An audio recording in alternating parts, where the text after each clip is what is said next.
ડભોઈ તાલુકાના કુકડ વસાહત શમશાનને જોડતા કાચો માર્ગ હોય તકલીફ વેઠતા નગરજનો ખાસ કરીને ચોમાસાની ઋતુમાં અગ્નિ સંસ્કાર માટે જતા ડાઘુઓને મોટી આપદા। કુકડ વસાહત ખાતે નર્મદા વિસ્થાપિતો કરે છે નિવાસ। ગામથી અંતરિયાળ અંદાજિત 1.5 કિલોમીટર દૂર આવેલા શમશાન સુધી પહોંચવાનો માર્ગ અત્યંત દુર્ગમ। આજે પણ ગામમાં મૃત્યુ થયું હોય શમશાને જતા નગરજનો કાચા માર્ગના કારણે મુશ્કેલીમાં મુકાયા। મૃતદેહને ટ્રેક્ટરમાં લઈ શમશાને જતા નગરજનોનું ટ્રેક્ટર માર્ગ વચ્ચે જ ફસાઈ પડ્યું। અન્ય ગામમાંથી બીજું ટ્રેક્ટર મંગાવી મહામુસીબતે મૃતદેહ મૂકેલું ટ્રેક્ટર બહાર કાઢવામાં આવ્યું। વારંવાર તકલીફથી હેરાન પરેશાન થઈ ઉઠ્યા છે નગરજનો। લાગતું વળગતું તંત્ર તેમજ સરકાર આ બાબતે જરૂરી ધ્યાન આપી માર્ગનું નિર્માણ કરે તેવી માંગ। મારું નામ ગણેશભાઈ ગોરધનભાઈ રાઠવા, રહેવાસી કુકડ નર્મદા વસાહત, તાલુકો ડભોઈ, જિલ્લો વડોદરા।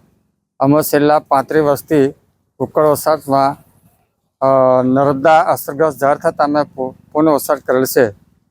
અમને કુકડ ગામમાંથી સ્મશાન જવાના રસ્તા સ્મશાન સુધી જવા માટે રસ્તો આજ દિન સુધી બનાવેલ નથી। આ બાબતે અમે વારંવાર આ બાબતે જાણ કરવા છતાં અમને કોઈ પણ પ્રકારની સુવિધા મળેલ નથી। કેવી રીતે લઈ જાવ? હાલમાં અમે 2 ટ્રેક્ટર દોરીને અમે સ્મશાન વિધિ કરવા માટે લાશને લઈ જઈએ છીએ। બંને ફોરવેલ ટ્રેક્ટર વઢવાણાથી મંગાવી છે। અમે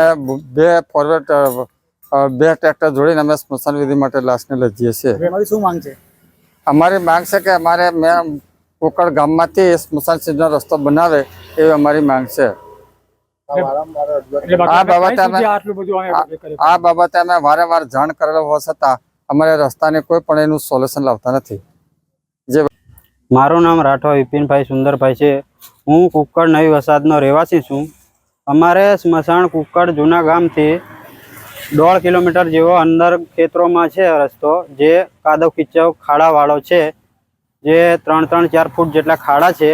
તો અમારે ટ્રેક્ટર દ્વારા અંદર લઈ જવું પણ એટલી મુશ્કેલી છે। તો આજે અમારે મરણ થયું છે તો એમાં એક ટ્રેક્ટર બોલાવ્યું તો એ ફસાયું, એના માટે બીજું બોલાવ્યું તો અમારે ખર્ચો કરાવીને જે સગવડ છે તો કરાવી છે, ના હોય તો અમે કેવી રીતે કરાવી? એટલે માણસ જીવતા છે તે સુખ નથી, પણ મરે તો અમારે શાંતિથી લઈ જવાય એવી રસ્તા માટે અમારે મંજૂરી છે। તો જે તે સરકારને અમારે નિવારણ વહેલી તકે લાવે એટલી અમારે નમ્ર વિનંતી છે।